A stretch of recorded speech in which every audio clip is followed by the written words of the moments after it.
Hey, what's going on, guys, and welcome back to the Jersey to Vegas podcast. This is Coach Pete. Thank you guys for coming back out. And today what we're going to start with is a little story. Okay, I want to give you a story of what happened to Phoenix during school here in Las Vegas.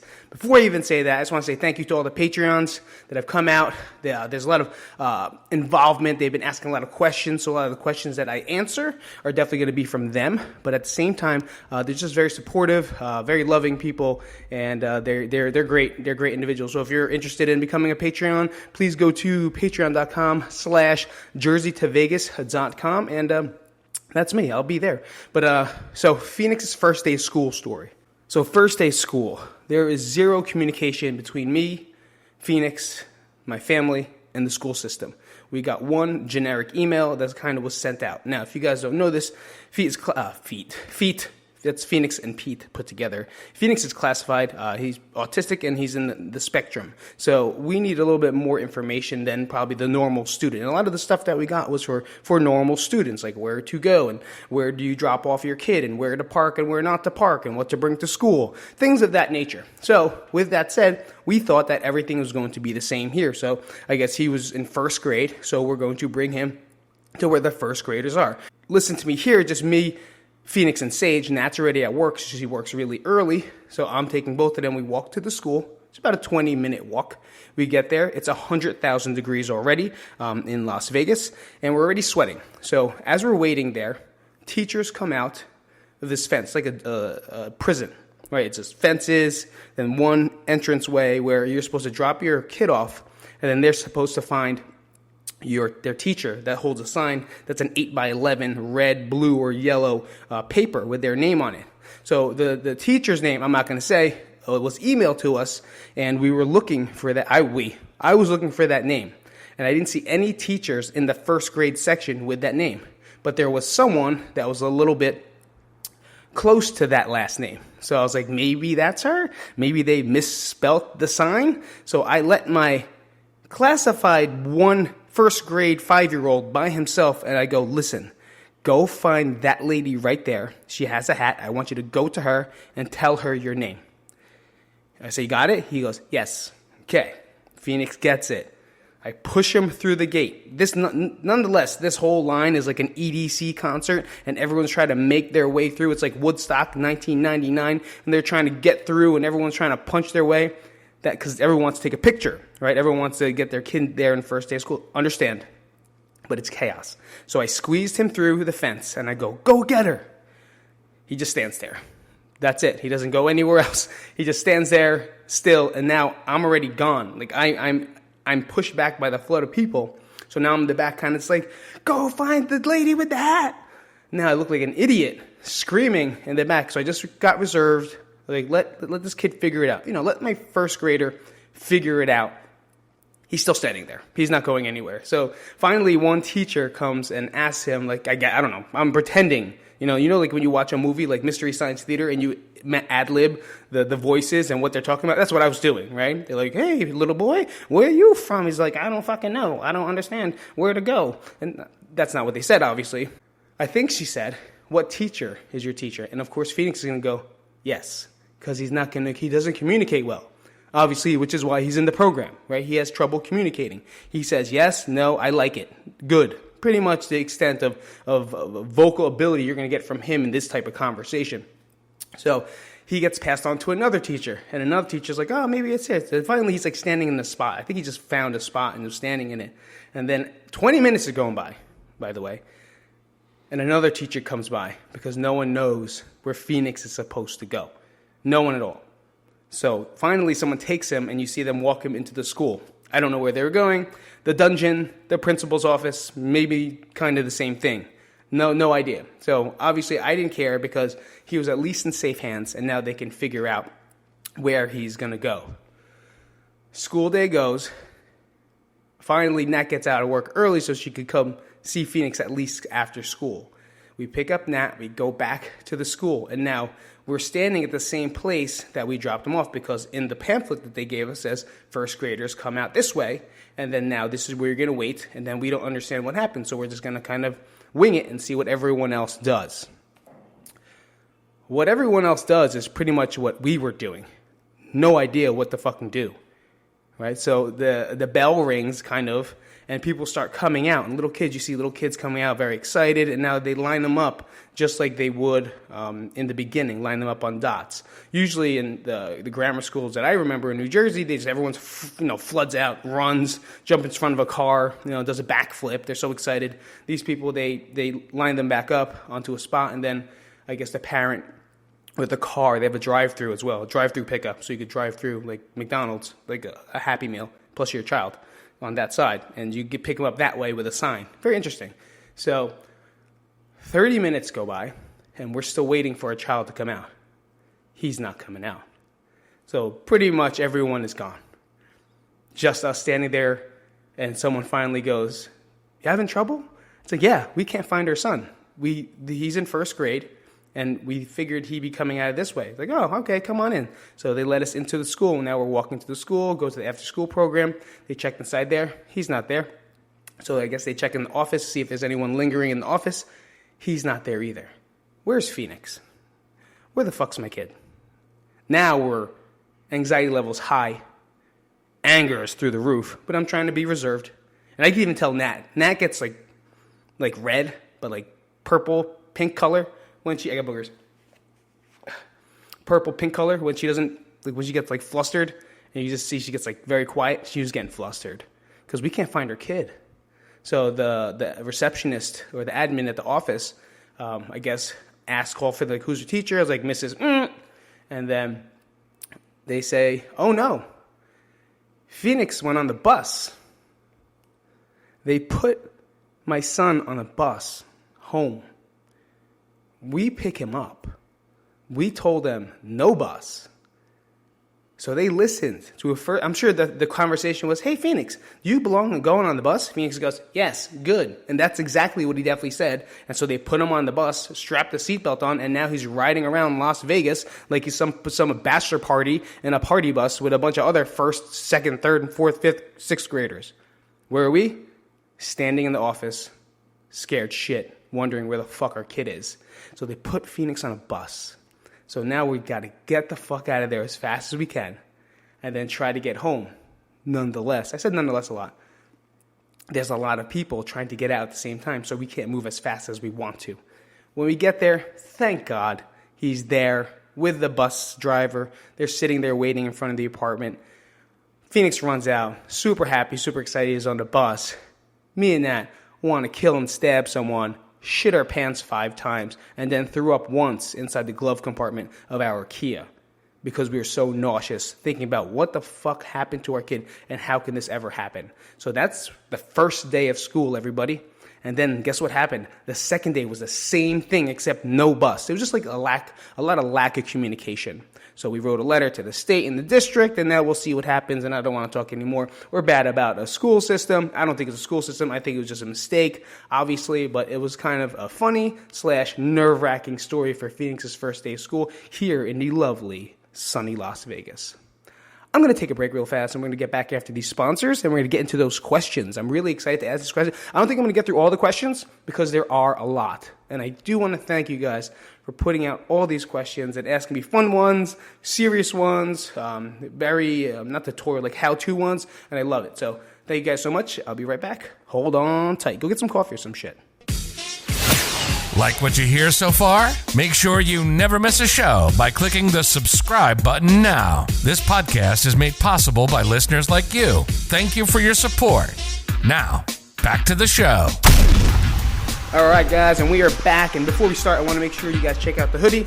This is the I Am Not Okay hoodie. We have a bunch of gear at the jerseytovegas.com t-shirt / apparel store. So I made a store, some old crank stuff, some new crank stuff, some Jersey to Vegas stuff, and a lot of quotes that I use like word, psych, I'm not okay. So I'm Not Okay is the name of the book that I wrote, and book number 2 will be coming out in the fall. So if you guys want to get one, it's obviously, I didn't make up the word. It's my favorite song by My Chemical Romance, Houge, shout out to them guys, because they are fantastic, and I live through every album that they produce. So thank you guys for everything, and obviously they are the influence behind the name of the book, because it kind of describes me. It describes my life, and it describes the way I act and what I do, and then you'll find out what it's about. Okay, cool. So let's get to the first question. Blank. Good, thank you. I appreciate that question. It's a blank one. So that's number one. That's great. Number two, who was your favorite WWF wrestler pre-1990? See, he says pre-1990 because in the phase of 1990 became a lot of the Hulk Hogan / Ultimate Warrior, right? / you could go to WCW, Ric Flair, that era. But to take those away, or even Macho Man, right? My favorite wrestler which is since first grade, was Ricky the Dragon Steamboat. No racism included. No Stop Asian Hate included. I loved Ricky the Dragon Steamboat because he could do roundhouse kicks, and he did fly kicks, and he did big jumps off the top turnbuckle. So I did like Ricky the Dragon, and his arch nemesis was obviously the Macho Man Randy Savage, and they both, and even Ravishing Rick Rude at some point, right? But yeah, that was my favorite WWF, not WWE, and not World Wildlife Federation either. So that coffee was from yesterday morning, so I'm too lazy I didn't want to make it. So yesterday morning's coffee inside the margarita that I made in the cup. I didn't wash it yet. So just in case you want to know, that's how I live. So that was my favorite. So question you guys, who were yours? Who were your favorite WWE, WWF wrestlers? Put them down, comment. I want to know, like if you like Ricky the Dragon Steamboat. First off, comment. I want to know who you guys like because it's a very interesting question. And thank you so much. I will call you Soccer Maniac Redshirt 2021. All right, number two. I feel like I'm wheezing today. Just so you know, guys, I ate some bad shit I shouldn't have yesterday, and it was terrible. It was just terrible. Everything around was terrible. So I feel great.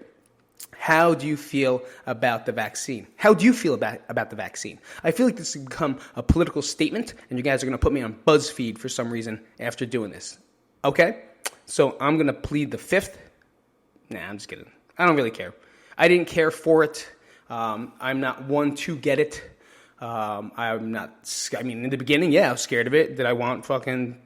The only reason I would have taken it back then is if it guaranteed I was going to get the powers of Wolverine. Like, if I could get the powers of Wolverine and get adamantium coming out of my fists, both of them, and maybe a couple, looks like piercings in the ears, and then maybe toes. But then I won't be able to wear shoes. So, no, I don't want that. But if they guaranteed that and superhuman healing, yeah, I would take the shot right in the beginning. But they couldn't guarantee much, right? They couldn't give me a positive reason to take it. So I just waited. I waited. And then the vaccine is becoming more, I guess, of a necessity to do things, to get out more, to go to restaurants, to go to comedy clubs, right? To probably even go to concerts. And those comedy clubs are a place I'd like to go. So in that way, I got it. I got the one shooter. I got a little nifty-wifty the second day. Pretty sick for the most part, and then it went away. I'm going to throw up. So, yes, and I guess to help humankind as well. My parents are going to come here. I visited my aunt and uncle out here, and they're, one of them is the word. I don't know the word. Deciphered. What do they call it when you're susceptible to the virus? Comment down below. Let me know what that word is. If you know what the word susceptible or the word I don't know. If you like that I don't know things, give me a thumbs up. Like that up, please. So I got the vaccine. Don't really care for it, but I got it pretty much to please other people and to help other people. For me, I was just one that didn't give a shit too much about the virus because it ruined my life. But I can't blame that. So let's move on to the next question. What's the top 3 foods you miss from New Jersey? This, my friend, is a fantastic question. I feel like throughout the episodes, I've answered most of them, right? So I'll start with number 1. And then here's the thing, too. I miss them from New Jersey, but I also miss them because I'm now sensitive and allergic to everything. So I feel like, and I know this is a wrestler, an old wrestler / wrestling coach that wrote this question, and he'll get it because he cut weight before. I feel like I'm cutting weight all the time. I have to go to a party and say no. I have to go to a restaurant and say, can you please make this, and then no potatoes, because I this, and then don't put butter, and then don't put this on the cheese inside, make a side, and they fuck it up anyway. And then you have to sit there with food that you can't eat and then just drink fucking water and bread the entire time, right? So it feels like I'm cutting weight all the time. So here's my favorite things that I miss. Number one, I made a video last week's podcast, eggplant parm sandwich. Any parm sandwich. Eggplant parm sandwich, chicken parm sandwich, parm sandwich, mozzarella and cheese parm sandwich. Anything inside a sandwich that has red fucking tomato sauce dribbling in the inside, and it's nice and warm with a little bit of Parmesan cheese inside, not overdone, right? But the outside, overdone, crispy shit, burning. You got to sometimes so burnt that you got to rip off some of the edges because it might taste too much like it's burnt. And then the cheese on top is like browning with like bubbles. Then everything inside's really hot that you burn your fucking tongue on it once you bite into it. That's what I miss. Fucking that one. That's my sandwich. Number two, pizza. Same fucking thing, just flat. Same thing. A fucking New Jersey, New York pizza, not even a hole, just one that's been sitting there for 5 days, and then you fucking open it back up and you put it back in the oven for 2 minutes, then it's piping hot and it's crispy and shit. Then you go inside the soda thing and you get an iced tea, put it down on the table, you have a fucking iced tea and a pizza, and you're happy. With napkins that are the smallest napkins you'll ever have in your entire life, thinking that that's going to do anything. I hate those napkins. Why do those napkins even exist? Why do we have toilet paper napkins? You know what I'm talking about. It's a small container that people still get from 1987, and it pulls out these little napkins that looks like matchbooks, and then you have to use this napkin to wipe up the oil from your face from an eggplant parm sandwich. How does that even happen? Or a pizza. I bite the pizza. First things first, orange oil will drip onto my shirt, right? So already there. And now I need one napkin. And then the cheese and the sauce is going to be a little bit around here. Now I need 75 of those napkins. Please stop making those napkins and just go to Costco and get the big ones. Just make everyone else happy. None of these elementary school toilet paper, please. We don't need that napkin. So pizza. Pizza is number two. What's number three? Number three I never thought about because number two are the ones that I really, really like. I just miss it. Like, I miss that. I don't even know. It's so hard. I mean, there's so many things. I guess, like, here's the one thing. I guess you could, oh, wait, I got it. That's easy. My bad. Found it. I found it. Number three, sausage and pepper sandwich / dish. Because when you have a sausage and pepper sandwich, and you get a good one, they overload it with sausage and peppers. So you got to take some off the sandwich and put it onto the plate. So it becomes a sausage and pepper sandwich with a side of sausage and peppers. That's what I love. That's what I miss. The smell of sausage and peppers from the Meadowlands Fair or the Holy Family Fair. When you go to those fair festival, is that PC these days? I'm about to say fair or about to say festival? I don't know. I have to say fair festival because is it bipolar? I don't know the word. But having that sandwich is the best. And I can't have any of it, like just the bread. So if I ordered a sausage and pepper sandwich, I would just get bread because I'm allergic to sausage, because mainly the peppers and the spices they put inside it. I could probably make my own, but it wouldn't taste as well. Peppers, I'm deathly not allowed to have. And then tomato sauce, same thing, deathly not allowed to have. So I miss them, and that would be it. So number one, eggplant parm sandwich. I guess I'm a sandwich guy. Yep, definitely. Eggplant parm sandwich. Number two, pizza. Number three, sausage and peppers. 3. And we could go on and on about how fantastic all these 3 sandwiches are. And we can have a contest right down below. Let me know. Comment up and let me know, where are your favorite sandwiches from? Where do you get your favorite sandwiches? And where's your favorite pizzeria? Oh, it's like a battle. That's always like a battle. Whenever you hear what's your favorite pizzeria, favorite food, favorite sandwich, it's like, are you Democratic or Republican? People fucking fight.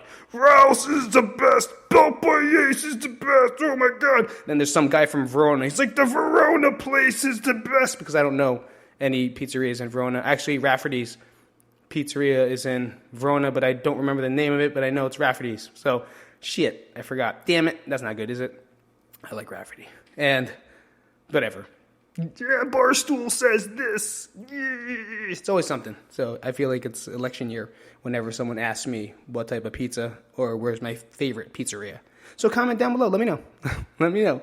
Okay, let's answer these in this segment, and then we'll get back. The next segment we'll get back to one about coaching and training, one about gym business, one about quitting my career, and another one that kind of goes through there is how many licks. Okay, well, let's get two in, and I think you can fit two in. How many licks does it take to get to the center of a blow pop, not a Tootsie Pop? Well, I'll tell you right now. One. That's it. One. Because who the fuck waits for it? I'm just kidding. I enjoy blow pops and blow pops a lot. And when I have them, I pretty much don't even eat the gum. I like the blow pop for the candy on the outside and then the gum in the inside. It's like eating bazooka. Once you chew it and then like 2 minutes later, it's fucking not even. I think I gave it such a better reputation than it has. I think like you have 30 seconds before the taste is gone out of a blow pop. That's why Tootsie Roll Pops are better to me, because you get the candy on the outside, and I'll wait. Yeah, I'm patient. I like to wait until there's like a little film of like crystal on the end, and then right there is when I'll bite into it. So it just feels like a little crunchy piece of chocolate in the middle. And I don't really eat the inside anyway because I'm usually sick of it. Just like with cough drops, I'll take a cough drop, which I enjoy. I'll eat cough drops all the time, and I never finish it. I like get to the point to where it's small, and I kind of spit them out. Very weird, right? Very weird. Same thing with blow pops. I'll eat them to where the candy's almost there, getting to the gum. I'll bite it so it crunches. I know I made it to the middle, and then I just throw it out. I don't eat the rest of it. So that's what I do with blow pops. And that's how many licks? 1,000. All right, we'll get back to you guys after this segment. We'll definitely answer these next questions coming up, which might take a little bit more time. And thank you guys for coming out. I'll be right back after these messages. Like what you hear so far? Make sure you never miss a show by clicking the subscribe button now. This podcast is made possible by listeners like you. Thank you for your support. Now, back to the show. Took off the hood. This is another shirt, actually, which I planned properly to put on. This is my Psych, S-I-K-E, my Psych shirt, which means psych. I always say it all the time, and I made a shirt out of it. I did make one with the Nike logo, so it actually said Psych, but it looked like Nike, and they canceled me and took it off the market and threatened to close my account. So I took that off really fast, so I'm not allowed to sell that because of trademark and other wonderful reasons why. So let's get back to these questions. This will be the last segment. Obviously, I'm not going to be able to fit all of these questions into this episode because I don't want to go over the hour. And, who knows? As long as I got time to do it and make it, I'll make another one for you guys, episode 10, and then that will be episode 11. So here's a question that was asked. This is based off coaching. If you could go back and give yourself one piece of gym business advice, what would it be? Budgeting. Easily. I learned everything from marketing to customer relations to just being a person by doing that. The one thing that I always had trouble with was budgeting. The money, the financial part, understanding how much to expend versus how much is actually coming in. My actuals. I wouldn't look at my financials all the time. I would get the advice from the accountants, and then from there, my bipolar would buy many things during mania, and then I'm over budget, and I never knew it. So now I'm struggling to find a way to find money and or create something else. Taking on bigger tasks without properly doing the numbers. A lot of things like that. I'm not going to say I was wrong, because I did a lot of good happened out of the impulse decisions that I have made. But if I knew how to understand better how to budget in the beginning versus how I know now, it would have saved me a lot of money in the end, because I didn't have any in the beginning. So I just bought and I created as much as I can, not knowing that I was in the red for so much longer than I thought, just because I don't take the past numbers of what I expended and then looking at what I have now, what I'm pulling in, right? What am I pulling in my gross, but what's actually the net? And just knowing that would probably be the best gym advice I would do for myself, is knowing the staple, how many clients I need to make X, Y, Z, how much do I actually want to pay myself, a lot of the financial stuff, All right. So I hope that answers your question. That's a great question. It's something that a lot of us do wrong as gym business owners because I said gym business owners like I'm a gym. I'm not anymore, but we follow our passion, right? And it's kind of a downfall sometimes when we follow what it is we love to do, and that's help people work out, find a way to help people through working out, right? And that's the main concern. No one ever taught us business. No one ever taught us financials. No one ever taught us legal stuff, right? We're trainers. And then out of nowhere, we have a gym, and now we have more responsibility than you can ever imagine because you think it's just training, and it's not. So it's a learning process, and as you get your years in, the more you understand what works for you, what doesn't work for you, and the things you really have to focus on. If you don't know that stuff, definitely find a professional to help you do that. If not, you want to jump on a call, hit me up. Just DM me, let me know, and I'll jump on a call and I'll help you out any way I can. All right, so that was a great question. Thank you for that. As a coach, how do you find time to train and motivate yourself when you put everyone else first? This kind of runs right into it, right? As a coach, you love your clients. You love them, right? You want to see everything possible. It's almost like having your own kid, and you want to see them just fucking do good. You want to see them fucking just run through walls without having you to have to tell them to. You want to see them reach their goals so you could watch that face, like the face of just accomplishment, the face of belief, like making people realize that they could believe in themselves is the best fucking piece of life you can ever get. You know, especially when you're a trainer, because that's what we do. We put you through hard work. We make you do things you do not understand. We put you through a grind of something that you think is impossible, and now you're doing it. And then when you do it, the jump, the high five, the smile, the post, whatever it is, that self-accomplishment, that self-satisfaction for that client is what we live for. And how do we make that for us? You know, it's very hard because you kind of give 100, right, to them, but you have to give 100 to yourself. And there's that, you know, the old put your own mask on first, like on the airplane. Everyone says it, right? Everyone says it now. It's all over. Put your mask on first, otherwise you can't help no one. So the best way I used to do it, and I'm not saying you have to, I found the early time. The early time for me was the only time that I can at least get my workouts in. And I trained at 5 a.m., which means I was there at 4 a.m. getting my workout in, right? But that's me. That was me. I can't work out at nighttime. I'm not a nighttime worker-outer, right? There's got to be a time slot where you find, and you have to schedule it in for yourself. And it's like a date you cannot break. You know, it's a time that is your sacred time. And of course there's going to be times where PSC&G is going to call, or Verizon's going to have to visit, or a client's going to, you know, have to move their schedule to market into there. Those are the times where, yeah, you have to be loose in your schedule and you have to be a little bit more flexible. But for the most part, try to stick to whatever time it is that you choose. Now, whether you're going to work out in your place, which is sometimes very difficult, right? Sometimes it's difficult to work out in your own gym because when you're there, you're still in your business, which means you will look at something and you'll start cleaning, or you'll move something around, or something will catch your eye, or think of some content to make. And now you're working, right? You're never really inside training that like you want to. It's hard to do, but you have to learn how to separate yourself from being the trainer. You know, I don't think you have to go and get a trainer. I know you. I know how great you are at coaching. I know how great you are at delivering, but I also know how great you are at making sure other people are taken care of before yourself. Not a bad trait to have, right? It's not at all. But knowing that you are just as important as those people, coming from myself, it's a very hard thing. I'm pretty much talking through me because it's very hard for me to put other people before myself. I think, yeah. No, I put other people before myself. It's hard for me to put myself in front of other people. That's just the way it is, right? That's just my history. And a lot of stuff is from childhood development and experiences, and that's what kind of evolved to this.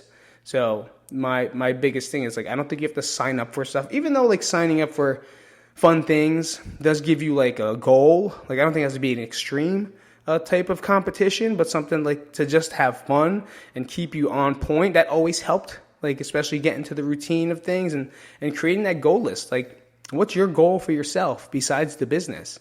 And I'm going to talk about that in just a YouTube video. Like, what's your goal for you? Like, what do you want? What do you want to look like? What's your numbers you want to hit? You know, if there's anything of that nature, the other stuff will kind of lead its way towards that. Like, I want to train 5 days a week. Well, what's your split look like? You know, and kind of find it, schedule it, and then just do your best. Do your best with open mind, open heart to stick that schedule that you created. All right, and from there, you probably find a lot of success. So that is my words of wisdom to you, from a coach to a coach, and hopefully that helps you out. Thanks for that awesome question. I do appreciate it, and it definitely just brought me back into this world. All right, to the next question. These kind of look like ones that are fun. I like this one. Let's do this one. Do I quit my job and pursue a career in something else that I enjoy doing? Yeah. Yes. Is it easy? No. Is it fun? Sometimes. Is it going to make you happier? Most likely. Notice the way you even worded the question. You said, do I quit my job to move into a career? Like, a job is what you do when you're in high school and you deliver pizza. Not saying it's wrong. Like, I would do it fucking forever. If that's your career choice, that's your career. But, like, it's something that you know is short term, right? Versus a career, which is something you kind of really looks like you want to evolve in and you want to enjoy for the rest of your life, if not a long period of time. You know, for me, bartending was a job. It was there to make some money, and it was fun as shit. Fun money. Real fun money. But the career for me at that time was to do stand-up, to open a gym. It was all those other things. So those are the job is there to kind of help you figure out where you want to go. So yeah, I would quit that job easily. Now, would I do it fast or impulsive? That's up to you. You know, do you have something set up? Do you have something in line for that career, or is it something that you want to work towards? So if you want to quit the job to pursue a different career, maybe find the career that you want to get into. What's involved in getting to that career? Do you need a resume? Do you have to start interviewing? Do you have to go on Indeed? Do you have to take a course? Do you have to get some schooling? Don't quit the job if you don't have those things in line yet. You always want to make smarter decisions, but at the same time, if you're impulsive and you do it, what the fuck? You're gonna learn. You gotta learn from yourself. I can't always protect you and make sure things are gonna be done right, you know. But if you feel it in your gut, like you hate your job, or you just know you want to move into something else, follow it. This is the best. Those are the best times. It's not easy times, but those are the best times when you're just like, fuck this, I'm out of here, and all of a sudden you're doing something else that doesn't even feel like work. I never worked a day in my life at Crank. I never fucking worked a day in my life. The only time I worked is when I owed money. That's it. Every other time, I had a blast. I had a blast doing what I did. I had a blast being with people that I fucking loved. Imagine doing that every day of your life. The only time Crank became a job is when we took it outside for COVID. That's when it started to become a job to me, and I hated it. So you'll learn more about that inside my book called I Am Not Okay. I definitely stuttered right there, but that's okay as well. So in short, quit your job. Make sure you have the things lined up for your career. Use the job to financially pay for schooling or whatever it is you need for that. And if not, then just take the jump. What's the difference? If you're young enough, who cares? I'm not going to say you only live once, grind, hustle. No, it's just you have one life, you know, and it's not worth it to work in a job that you fucking hate. That's kind of where I'm at right now. Like, I'm in limbo because, like, I went from the best job in the world to, like, I don't want to work for anybody. It's kind of weird, right? So, yeah, that's my piece of advice to you, and thank you for the great question. That was a cool one. All right, let's see this. What are your hopes and dreams and wishes? This is from my asshole wife, just in case you want to know that. My asshole wife wants to know, what are your hopes, dreams, and wishes? Well, I hope that you stop asking me this question. My dream is that you would stop asking me this question, and I wish that you would stop asking me this question, because this is what she asks me every single time she wants to get under my skin. What are your hopes and dreams and wishes from my asshole wife? So I already answered that right there. Is your wife a good cook? No, not one bit. I haven't seen her cook since Vietnam War, and I wasn't even in the Vietnam War. The last time Nat cooked is when we first dated, and she cooked for my birthday. My birthday, I think I turned 3. That was the last time she cooked, when I turned 3 years old. I'm now 43, so that was 40 years ago. Is she a good cook? I can't tell you, because usually you need consistency to find out if your wife cooks or not. What is one place this is all from my wife, by the way. This is all from Nat. What is one place you'd always wanted to go? That's actually a good question. What is one place that you've always wanted to go? Fucking nowhere. Nowhere. I'm not a traveler. I never was like, hey, I want to go to Germany. Like, I want to go to the Philippines. I want to jump on an airplane. That seems like fun. No, I don't want to come here. Like, I don't want to fucking, I don't know. There's not one place that I think I want to go. I'm here. I'm on this planet. I'm on this earth. I've traveled here, and I think that's it. Where do you guys want to go? Let's turn the question around. Why don't you comment down below and let me know if the other place that you really want to go to, but if you're on my side, give me a thumbs up. Like, I don't have anywhere I want to. I don't know. It's such an odd question for me. What do you do for fun? This is my fun. What do I do? This is it. This is my fun. I have fun setting up 2 cameras, a light, this microphone, and my Mac, and I go at it. This is my fun right now. I don't have time to have fun. I don't have any fun anymore.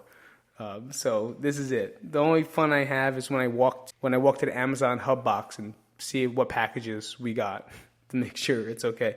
The only fun I have is going to Albertsons to go buy more cilantro to make some dope-ass fish tacos I've been making. The only fun I have is seeing my kids and hanging out with them. But then if I hang out with them too long, I want to strangle them and throw them through the fucking window. So that seems like fun, but it's not going to be fun if I did it. Would it? So those last 4 questions were from my wife. Thank you for the great question about the career. Thank you for the shitty asshole questions from my wife. I appreciate it. And maybe one place that I want to go to is Australia. I think. I could say that. I don't know why. Good night, mate. Because I will say, okay, mate. It's a mate. And that's it. So,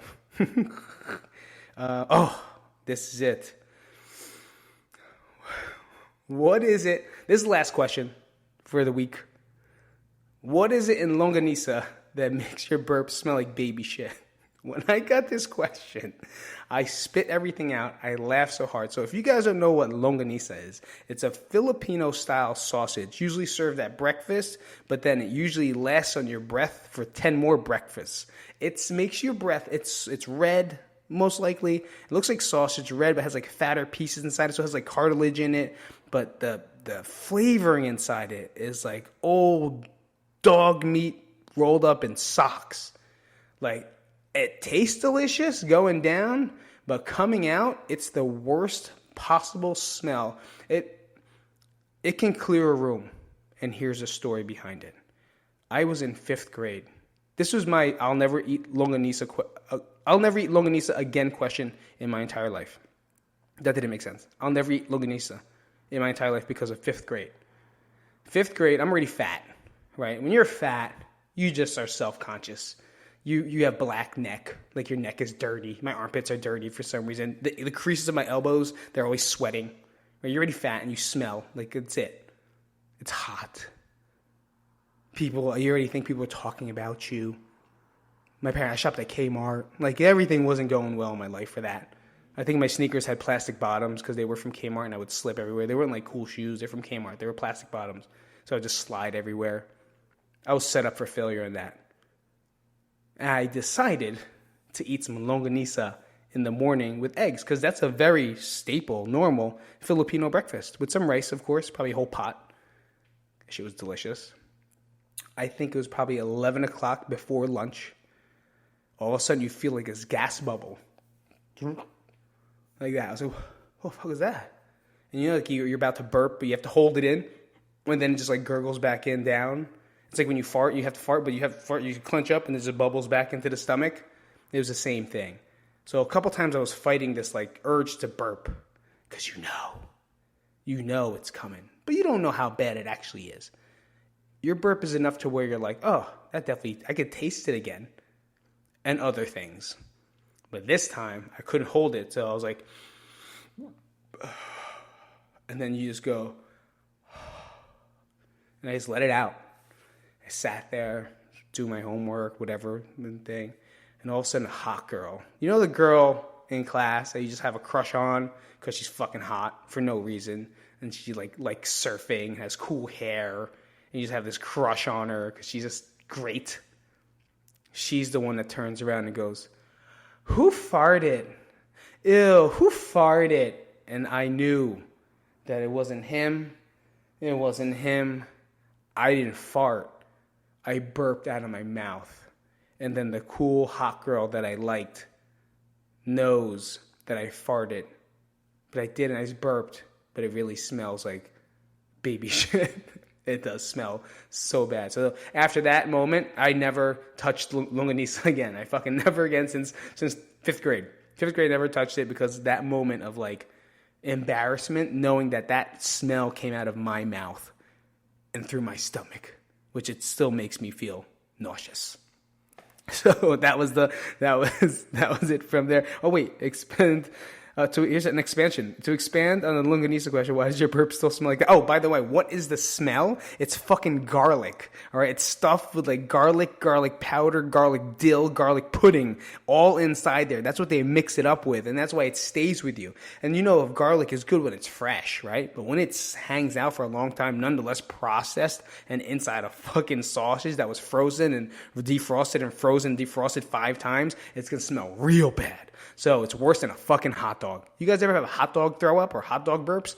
Take a hot dog burp and multiply it by 3,051,654. That's how bad longanisa smells. If you want to fucking test me, go to your local Asian market, buy that shit, cook it, eat it, and wait 3 hours, then burp in someone's face. They'll fucking pass out. Guaranteed.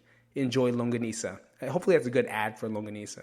Thanks for those questions, guys. Guys, thank you so much for coming out this week. This is Pete from Jersey to Vegas podcast. Make sure you guys check out my Patreon. Check out the new store that's coming out with all the merch, jerseytovegas.com. I just changed it completely so it's easier.